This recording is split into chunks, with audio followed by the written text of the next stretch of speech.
So wow, it feels like I haven't done something like this in forever. But lo and behold, I have another movie to nitpick about. And a lot of people requested this one, so I figured I'd give it a shot, and I see why they requested it. It was Grown Ups. Let's see where to begin. What happened to all these guys? Seriously, 4 of them are SNL alum. Kevin James was the star of a sitcom. Now it's becoming pretty much just, hey, I've been in a movie with these guys before. Let's just see how many of these people we can put together and put into one whole movie. And that's what this seemed to be a test for.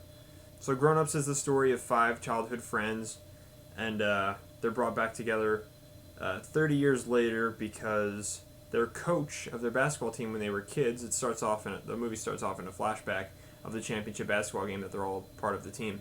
And they win, and they have a little heartfelt thing at a lake house with the coach, and then they go to present day, and we see what they're all doing, and they all get the phone call that their coach has died, so that brings them all together. The funerals are a reunion for all 5 of these friends. You have Adam Sandler, Kevin James, Chris Rock, David Spade, and Rob Schneider. All of these guys have had leading roles in movies. Adam Sandler obviously has had the most, and has definitely been the most successful, I would think. Kevin James had Mall Cop and Chuck and Larry, but he was still, double billed at the top with Adam Sandler. Because a lot of people still at that time didn't think Kevin James could carry his own movie. And let's see, Chris Rock, pretty much the only thing that he's been the lead role in is that I can think of is Head of State, or CB4. I mean, I know he's had stuff that he's directed and other stuff that he's been a part of, just nothing that memorable. I like Chris Rock a lot, and if you've seen any of his stand-up stuff, it's great. The same goes with Kevin James. His stand-up stuff is great too. Rob Schneider hasn't really. There was that whole 5-year span where Rob Schneider had all of those weird movies, whether it be Deuce Bigelow, The Animal, The Hot Chick. Just weird, where he gets transformed into something else, which is why South Park obviously made the parody of him. Rob Schneider is the derp. We've all seen it. And then David Spade hasn't really done anything major besides, tagging up with Chris Farley. And the only thing I can think that he was a lead in was Dickie Roberts. But besides that, it's just cameos and stuff for these guys, usually in Adam Sandler movies or anything produced by Happy Madison. So it starts out, these guys are all friends, and then they come together for the funeral. But then it turns out that the lake house where they had this speech when they were kids, Adam Sandler's character is a Hollywood agent, and he has money, as we're led to believe, because he has a nanny and his kids are all stuck up and wanting the best stuff. He rents the house for the weekend, but intending to still go with his family to Milan because his wife, Selma Hayek, believable, right? Why does Adam Sandler always get really hot wives? It doesn't make any sense. They're going to go to Milan because she's a fashion designer for a fashion show, so they were planning on leaving early anyway. So it's just, a reunion of all these guys making fun of each other on stuff that happened back in the day. Kevin James, of course, is the butt of all the fat jokes.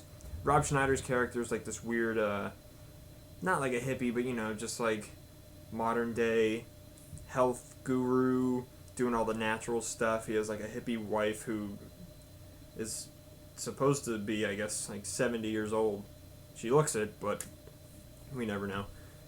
Chris Rock is a stay-at-home dad, and his wife's making all the money. Kevin James, it seems like the regular guy of them all. And David Spade's like kind of a playboy. Hard to believe. Again, it just seems like so many of these shots in the movie were like just them sitting, all 5 of them together, just cracking jokes at each other. And they were all, really predictable. None of them really stood out. They pick on each other's kids, pick on each other's wives, and stuff like that. Making fun of each other for either being too short or too fat. Like, Kevin James gets ripped on for being fat, so does Adam Sandler. He gets ripped on for being fat, which doesn't make a lot of sense because everyone gains weight when they get older. I'm still waiting for it to happen to me. It's like we're seeing the same stuff in all these Adam Sandler movies from now on. Like, we think back to the mid-90s. I mean, he had Happy Gilmore, Billy Madison, Wedding Singer, and, I mean, granted, all three of those movies are all done by three different directors. Happy Gilmore was Dennis Dugan, who was doing like all these movies now, like Grown Ups, and Billy Madison was Tamara Davis. I don't know if they ever worked together. Frank Corsi did um, Wedding Singer and Waterboy and Click, but Dennis Dugan is the one that pretty much has stuck with Adam Sandler. Dennis Dugan has also done Saving Silverman. He's done Big Daddy. He did, but then like it just weird how it kind of slowed down. Like he did Chuck and Larry, which it's weird. Like when I watch that movie, I'm like, I just get a weird feeling. And then like You Don't Mess with the Zohan was just completely out there. I don't get that movie at all. Like how that notion was conceived by, I guess Adam Sandler wrote it. I'm not gonna look it up. It's not worth it. Like there's so many recycled things in this. Like Rob Schneider ends up having three daughters, two of which are really hot and one of which looks like him. So they always make fun of him, like, oh, that one's definitely yours. But the other two, David Spade's character is the playboy he's trying to get with him the whole time.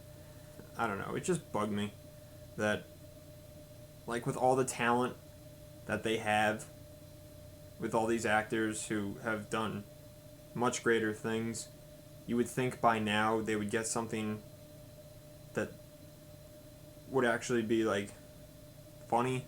And all the stuff you see in the trailer, like, half of it actually isn't in the movie. Like, David Spade saying grody when he's grossed out by Rob Schneider kissing his wife. And even when Rob Schneider's like, this is my wife, and Salma Hayek goes, oh, I'm sorry. He's like, I'm not. That's not even in the movie. So obviously they shot extra stuff. Maybe it was improv. Who knows? But they took it out. Which actually I thought was okay. Because that stuff was the least funny stuff in the trailer. But I mean, the kids, you get the kids interacting with each other, and the two Adam Sandler's sons, they're stuck up and texting the whole time and just demanding all this stuff. The nanny's brought along on the trip, so Adam Sandler's got to hide up the fact that he's got a nanny. He says she's a foreign exchange student, but she's constantly doing stuff for them, so everyone else is getting suspicious. It's like Adam Sandler can write such better stuff. It just seems generic at this point, frankly. And I don't know. Maybe I'm looking way too much into it. People tell me I look way too much into stuff and I overthink things. But I mean, that's what being a filmmaker, you have to do that. Like, people are going to say, oh, this is a great movie. How can you knock on this?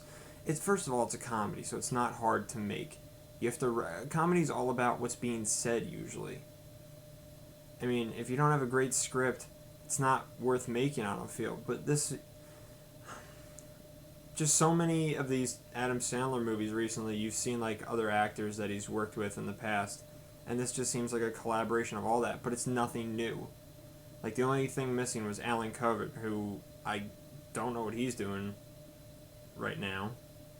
If it's Grandma's Boy 2 or some other spin-off thing, but I mean, Norm Macdonald makes a cameo, Steve Buscemi makes a cameo, Colin Quinn makes a cameo, which I didn't expect, but now I know why he's not like an actor full-time.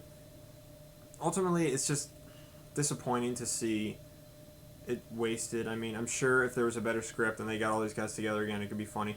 But I felt like Chris Rock was completely underused. Like, of all the 5 people, nothing really focused on him being like the stay-at-home dad who is, always taking care of the kids.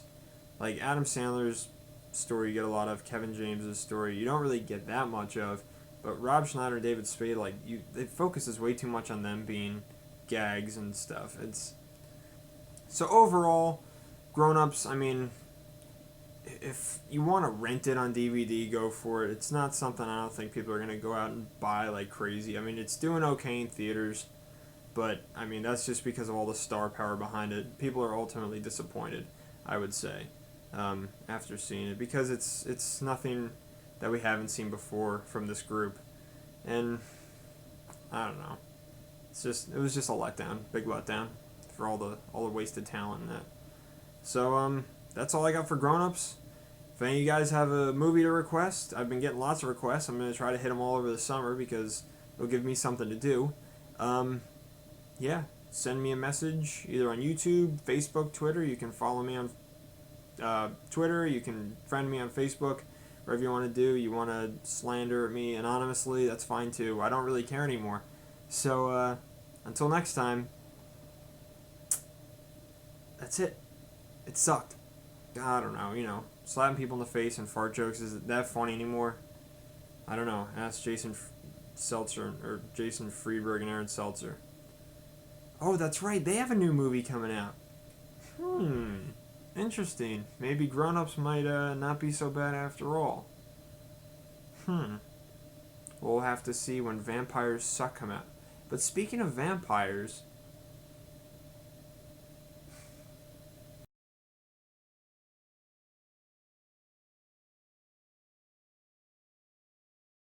Well, that's very nice. Thank you very much.